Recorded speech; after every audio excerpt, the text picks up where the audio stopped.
శ్రోతలందరికీ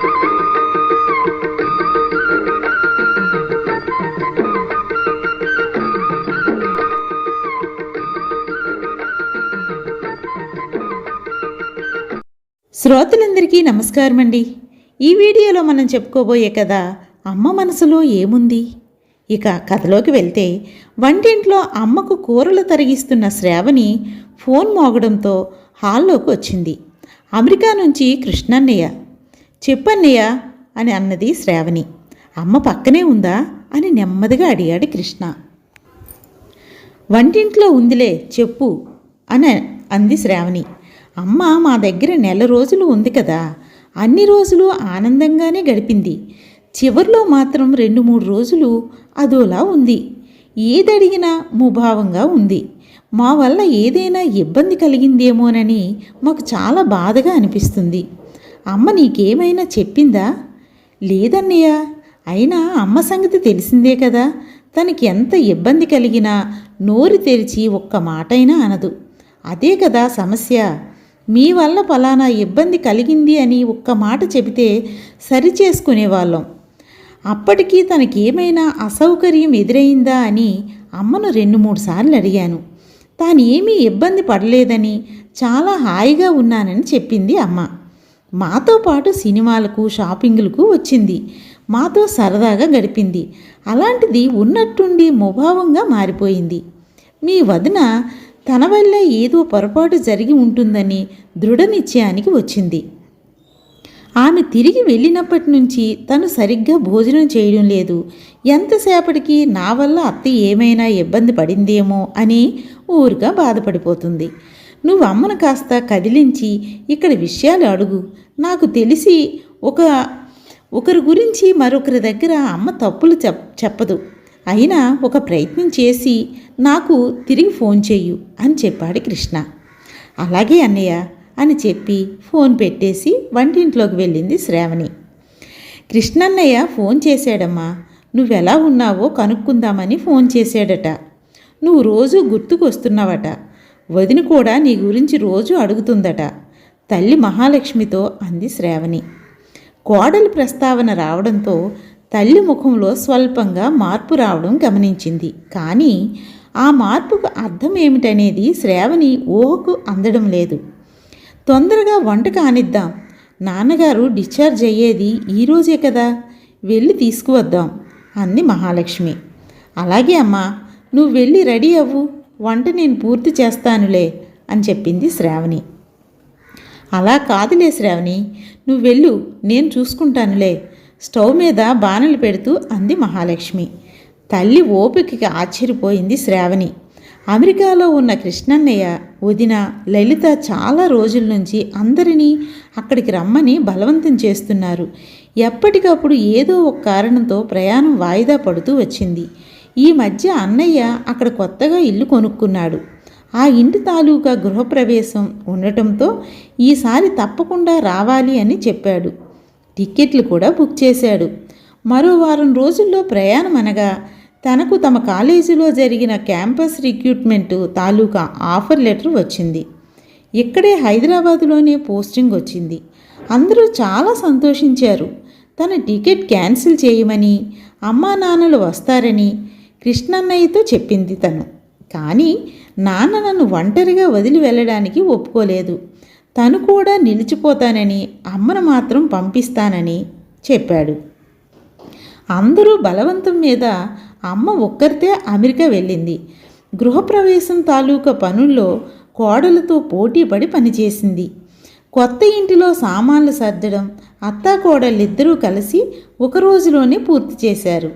ఇక అన్నా వదినలు అమ్మను అమెరికాలో చాలా చోట్లకు తీసుకొని వెళ్ళారు. అమ్మ కూడా చాలా చలాకీగా ఉండేదని కృష్ణన్నయ్య ఫోన్ చేసినప్పుడు చెప్పేవాడు.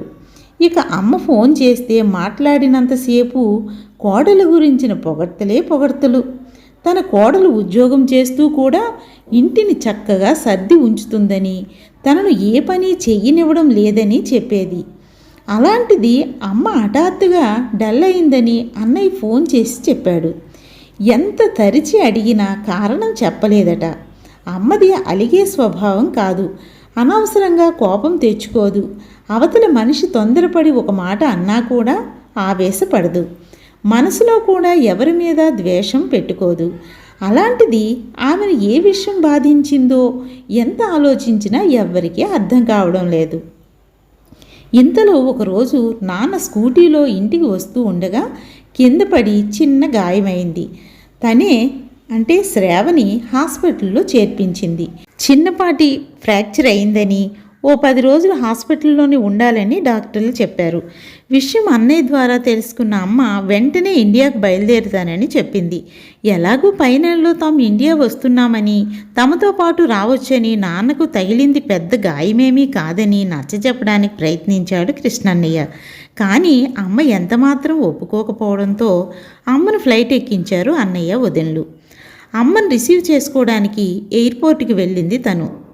పెద్ద ప్రయాణం చేసి వచ్చావు కదా, ఈ రోజుకి ఇంట్లో విశ్రాంతి తీసుకోమ్మా, రేపు ఉదయాన్నే హాస్పిటల్కి వద్దు కానీ ఎప్పట్లాగే ఈ రోజుకి నేనే హాస్పిటల్లో నాన్నకి తోడుగా ఉంటాను అని చెప్పింది శ్రావణి.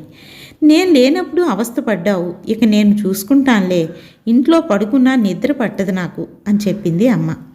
రాత్రంతా హాస్పిటల్లో ఉన్న అమ్మ ఉదయాన్నే నాన్నను కాసేపు చేయి పట్టుకొని నడిపించడం, టిఫిన్ తినిపించడం లాంటి పనులు చేసి ఇంటికి వచ్చేది. ఇక ఇక్కడికి వచ్చాక వంట పని పూర్తి చేసి నాన్న క్యారియర్ తీసుకొని బయలుదేరుతుంది. ఈరోజే నాన్న డిశ్చార్జ్ చేస్తారు కాబట్టి క్యారియర్ అవసరం లేదు. ఇంటికి తీసుకొని వచ్చిన తర్వాత ఇక్కడే అన్నం తినిపించవచ్చు ఆలోచిస్తూనే రెడీ అయింది శ్రావణి. తర్వాత మహాలక్ష్మి కూడా తొందరగా తయారైపోయింది. ఇద్దరూ కలిసి హాస్పిటల్కి వెళ్ళారు. హాస్పిటల్ బిల్లు కట్టేసి ప్రసాద్ని ఇంటికి తీసుకుని వచ్చారు. కొద్ది రోజుల్లోనే ప్రసాద్కు గాయం మానిపోయింది. మామూలుగానే తిరగలుగుతున్నాడు. ఒకరోజు నాన్న నిద్రపోతున్న సమయం చూసి నెమ్మదిగా అమ్మను కదిపింది శ్రావణి. అమ్మా, ఒక విషయం అడుగుతాను, మనసులోని ఏది దాచుకోకుండా నాకు జవాబు చెప్పాలి. అలాగే లేవే, చెప్పు అంది మహాలక్ష్మి. అలాగే అంటే కాదు, నిజం చెబుతానని నాకు మాట ఇవ్వు. ఎప్పుడూ లేనిది ఏమిటి ఇది? ఆశ్చర్యపోయింది మహాలక్ష్మి. ప్లీజ్ అమ్మా, నాకు ప్రామిస్ చెయ్యు. అలాగే నన్నాను కదా, అంతా నిజమే చెబుతాను, అబద్ధం చెప్పను, సరేనా? నవ్వుతూ అంది మహాలక్ష్మి. అమ్మా, కృష్ణన్నయ్య దగ్గర దాదాపు 1 నెల రోజులు ఉన్నావు కదా, అక్కడ ఏదో విషయంలో నువ్వు బాధపడ్డావు. తమ వల్ల ఏదో పొరపాటు జరిగి ఉంటుందని కృష్ణన్నయ్య లలితొదిన చాలా బాధపడుతున్నారు. వదినైతే ప్రతిరోజు ఇదే విషయం గుర్తుకు తెచ్చుకొని బాధపడుతుంది. అక్కడ ఏం జరిగిందో నువ్వు చెబితే కానీ తెలీదు. అందుకని నువ్వు చెప్పాలి కదా, నువ్వు మనసు విప్పి మాట్లాడు, తల్లిని బ్రతిమలాడింది శ్రావణి. పెద్ద విషయం ఏమీ కాదు, అయినా ఇప్పుడు మామూలుగానే ఉన్నాను కదా, ఇక ఆ విషయాన్ని వదిలేయి. ఒట్టే చెబుతున్నాను, కృష్ణ వల్ల కానీ కోడల వల్ల కానీ ఏ చిన్న ఇబ్బంది కలగలేదు. ముఖ్యంగా కోడలు లలిత అయితే వాళ్ళ అమ్మగారి కంటే ఎక్కువగా నా గురించి ఆలోచించేది అని చెప్పింది మహాలక్ష్మి. నేను చెప్పేది అదే అమ్మా, ఆ చిన్న సమస్య ఏమిటో నువ్వు చెప్పకపోవడం వల్ల అటు అన్నయ్య ఇటు వదిన ఇద్దరూ కూడా ప్రతిరోజు చాలా బాధపడుతున్నారు. దానికంటే నాకు ఫలానా అసౌకర్యం కలిగిందని వాళ్ళకి చెబితే మరోసారి అలా జరగకుండా సరిచేసుకుంటారు కదా. ఇలా మౌనంగా ఉంటే వాళ్ళు రోజు బాధపడాలి. బాగుందే, లేని ఇబ్బందిని ఊహించి చెప్పమంటావేంటి? అందుకని మనసులో ఏం చెప్పాలా అని ఆలోచిస్తుంది మహాలక్ష్మి. అది కూడా గమనించిన శ్రావణి, అమ్మా, నీ మనసే కాదు ముఖం కూడా అబద్ధాన్ని దాచలేదు. ప్లీజ్ అమ్మా, నా కోసం నిజం చెప్పమ్మా అని తల్లి ముఖానికి తన వైపుకు తిప్పుకుంటూ అడిగింది శ్రావణి. సరే అయితే తీరా చెప్పాక ఇది కాదు అసలు నిజం చెప్పు అంటూ లాయర్లాగా వాదించొద్దు అంది మహాలక్ష్మి నవ్వుతూ. మా మంచి అమ్మవు కదూ, మనసు మారేలోగా ఆ విషయం ఏంటో చెప్పేయమ్మా అంది శ్రావణి. మీ అన్నయ్య వాళ్ళ ఇంట్లో ఉన్నప్పుడు వాళ్ళ ఫ్యామిలీ ఫ్రెండ్స్ ఒకసారి వాళ్ళ ఇంటికి వచ్చారు. వాళ్ళు అమెరికాలో ఉన్న ఒక గుడికి వెళ్ళారట. అక్కడ ఇచ్చిన ప్రసాదం తీసుకొని వచ్చారు. అన్నయ్య వదిన తీసుకున్నారు. నాకు చెయ్యి ఖాళీ లేకపోవడంతో అక్కడ ఉంచమ్మా, మళ్ళీ తీసుకుంటాను అని చెప్పాను. తరువాత ఆ విషయమే మర్చిపోయాను. చాలా రోజులకు ఆ విషయం గుర్తుకొచ్చింది. దేవుడిచ్చిన ప్రసాదాన్ని నిర్లక్ష్యం చేశానే అనే బాధే నేను ముభావంగా ఉండడానికి అసలు కారణం. ఇది నేను ఒట్టేసి చెబుతున్నాను. ఇక ఈ విషయం ఇంతటితో వదిలేయ్ అంటూ గదిలోకి వెళ్ళిపోయింది మహాలక్ష్మి. మంచం మీద పడుకొని ఆలోచనలోకి వెళ్ళిపోయింది. అమెరికాలో అబ్బాయిలాగే కోడలు కూడా ఉద్యోగం చేస్తుంది. అలాగని ఇంటి పనిలో నిర్లక్ష్యం చేయదు. ఇల్లు శుభ్రంగా ఉంచడంతో పాటు కృష్ణకు కావలసినవన్నీ సమకూరుస్తుంది. తాను కూడా అక్కడికి వెళ్ళాక రిలాక్స్ అవుదామనుకోలేదు. ఎంత పని ఉన్నా అలవోకగా కృష్ణ విషయంలో తన శ్రద్ధ తగ్గలేదు. ఆ రోజు కృష్ణాష్టమి. ఉదయాన్నే స్నానం ముగించింది తను. లలిత, నువ్వు కూడా త్వరగా స్నానం ముగించుకొని రామ్మా, ముగ్గుపిండితో కృష్ణుడి పాదాలు వేద్దాం అంది కోడలితో. క్షణం కూడా ఆలోచించలేదు లలిత. లేదత్తయ్య, ఈయన ఇంకా లేవలేదు. లేచాక ఆయనకి నేనే తలస్నానం చేయించాలి, లేదంటే ఒప్పుకోరు. అందుకే ఇవాళ నా స్నానం కాస్త ఆలస్యం అవుతుంది. మీరు కాసేపు రెస్ట్ తీసుకోండి, నేను రెడీ అయ్యాక చెబుతాను అంది లలిత. ఆ కృష్ణుడి కంటే ముందు నీ కృష్ణుడి విషయం గమనిస్తానంటావు, అంతేనా మరి అన్నది అత్తగారు. నవ్వుతూ సిగ్గుపడుతూ కృష్ణను లేపడానికి వెళ్ళింది లలిత.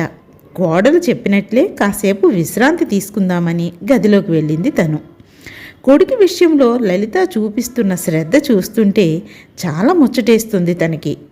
అదే సమయంలో తన భర్తతో అలా ఉండలేకపోయానేమో అనే ఆలోచన కూడా వచ్చింది. తన చిన్నప్పుడు అమ్మా నాన్న పక్క పక్కన కూర్చున్నా బామ్మ కళ్ళల్లో నిప్పులు పోసుకునేది. పట్టపగలే ఏమిటా ఇకలు పక్కపక్కలు అని ఎసిరించుకునేది. మా కాలంలో ఇంతలా బరితెగించలేదమ్మా అని నోరు నొక్కేసుకునేది. ఆ ప్రభావం తన మీద ఉందేమో. పెళ్ళి అత్తవారింటికి వచ్చాక భర్త పక్కన కూర్చోవడానికే మొహమాట పడేది. నిజానికి తన అత్తమామలు దేవతలు అయినా ఎందుకో వారి ముందు భర్తతో చనువుగా ఉండటం తనకు నచ్చేది కాదు. ఒకరోజు ఆయన సరదాగా, ఈరోజు నేను స్నానం చేసేటప్పుడు కాస్త వీపు రుద్దవోయ్ అన్నందుకు తను ఎంత కోప్పడిందని. ఆ రోజు రాత్రి గదిలోకి వెళ్ళాక ఆయనను ప్రసన్నం చేసుకోవడానికి చాలా సమయం పట్టింది. అత్తమామలు కైవల్యం పొందే వరకు వారి మీదే ఎక్కువ శ్రద్ధ పెట్టేది. ఇక పిల్లలు పుట్టుకొచ్చాక తన ధ్యాసంతా వాళ్ళ మీదే. పిల్లలు చూస్తున్నారు, పిల్లలు వింటున్నారు లాంటి మాటలు రోజులో ఎన్నిసార్లు వాడేదో తను. కోడలు కొడుకు పైన చూపించే ప్రేమను చూస్తుంటే తను భర్తను నిర్లక్ష్యం చేశానేమో అనే బాధ ఎక్కువైంది. అందుకే తను ముభావంగా ఉంది. ఈ విషయాన్ని బయటికి ఎలా చెప్పడం? చెబితే తను వాళ్ళు అన్యోన్యతను చూసి అసూయపడ్డానని అనుకుంటారేమో, కానీ అది వాస్తవం కాదు. నిజానికి కోడలిలా భర్త మీద నా అభిమానాన్ని బయటకు వ్యక్తపరచలేకపోయానే అనే బాధే నాలో పెరిగిపోతుంది. ఎప్పుడెప్పుడు ఇండియా తిరిగి వద్దామా, ఆయనను చూద్దామా అనిపించేది. ఇక ఆయనకు యాక్సిడెంట్ అయిందని తెలిసాక తన మనసు నిలవలేదు. ఇవన్నీ బయటకు చెప్పలేనివి. అందుకే ప్రసాదాన్ని నిర్లక్ష్యం చేశానని అబద్ధం చెప్పింది. నిజానికి ఆ అబద్ధంలో ఒక నిజం ఉంది. అది తనకు మాత్రమే తెలుసు. అమ్మ లోపలికి వెళ్ళగానే అన్నయ్యకి ఫోన్ చేసింది శ్రావణి. చెప్పు శ్రావణి, అమ్మ మౌనవ్రతం వీడిందా? ఆతృతగా అడిగాడు కృష్ణ. లేదు, కానీ ఏదో ప్రసాదాన్ని నిర్లక్ష్యం చేశానని, అదే తన బాధకు కారణమని ఒట్టేసి మరీ చెబుతుంది. ఆశ్చర్యంగా ఉందే. అమ్మ సాధారణంగా ఒట్లు వేయదు, మరి ఒట్టేసి చెప్పిందంటే అది నిజమే అయి ఉండాలి. ఇదిగో మీ వదిన మాట్లాడుతుందట అంటూ ఫోన్ లలితకిచ్చాడు. ఏమన్నావు శ్రావణి? ప్రసాదాన్ని నిర్లక్ష్యం చేశానని చెప్పిందా? అవును వదిన, నాకు చూచాయిగా విషయం అర్థమవుతుంది అంటూ శ్రావణితో ఏదో చెప్పింది లలిత. నిజమే వదిన, నాకు అదే అనిపిస్తుంది అంది శ్రావణి. అనుకున్న ప్రకారమే ఇండియా వచ్చారు కృష్ణ లలితలు. అమ్మకు శ్రావణికి తాము తెచ్చిన గిఫ్ట్లు చూపించారు.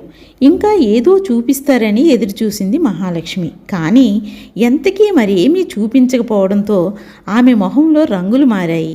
అది గమనించిన కృష్ణ, అమ్మా, నా దగ్గర కూడా మొహమాటం ఎందుకు? మీ నాన్నకు తెచ్చిన గిఫ్ట్ ఏదిరా అని అడగొచ్చు కదా అంటూ తండ్రికి తను తెచ్చిన ఖరీదైన సూటు, సెల్ ఫోను అందించాడు. మీ అమ్మ సంగతి తెలిసిందే కదా, ఎప్పుడూ నా గురించి ఆలోచిస్తూ ఉంటుంది, కానీ బయటపడదు అన్నాడు ప్రసాద్. మరుసటి రోజు ఉదయాన్నే స్నానానికి వెళ్ళబోతున్న అత్తగారిని ఆపింది లలిత. అత్తయ్య, ఈరోజు స్పెషల్ ఏమిటి అని ప్రశ్నించింది. ఈరోజు మీ మామయ్య గారి పుట్టినరోజు. గుడికి వెళ్ళి ఆయన పేరిట అర్చన చేయిస్తాను, ఆయనకి ఇష్టమైన వంటలు చేస్తాను. ఇంకా చెప్పుకుపోతున్న మహాలక్ష్మిని ఆపింది లలిత. అవన్నీ తరువాత, ముందు మామయ్యకు తలస్నానం చేయించండి అంది. చీ పాడు అంటూ సిగ్గుపడింది మహాలక్ష్మి. నాన్న పుట్టినరోజు కదమ్మా, ఈ ఒక్కరోజే ప్లీజ్ ప్రాధేయపడ్డారు కృష్ణ, శ్రావణి. అర్థం చేసుకునే భర్త, నా మొహంలో భావాలను చదవగలిగే కొడుకు, నా గుణాలను పుణికి పుచ్చుకున్న కూతురు, భర్త మనసునే కాదు అత్తగారి మనసులోకి కూడా దూరగలిగే కోడలు దొరకడం నిజంగా నా పూర్వజన్మ సుకృతం అంది మహాలక్ష్మి ఆర్ద్రత నిండిన కళ్ళతో. ఇంతకీ అమ్మ మనసులో ఏముందంటావు? కృష్ణని అడిగాడు ప్రసాద్. ఏముంటుంది, పిల్లలంటే అభిమానం, కోడలంటే ఆప్యాయత, భర్త మీద చెప్పలేనంత ప్రేమ అన్నాడు కృష్ణ. బాగుంది కదండి, అమ్మ మనసులో ఏముందో తెలిసింది కదా. ఈ కథ రచించిన వారు మల్లవరపు సీతారాం కుమార్ గారు. ఇక కథ కంచికి మనం ఇంటికి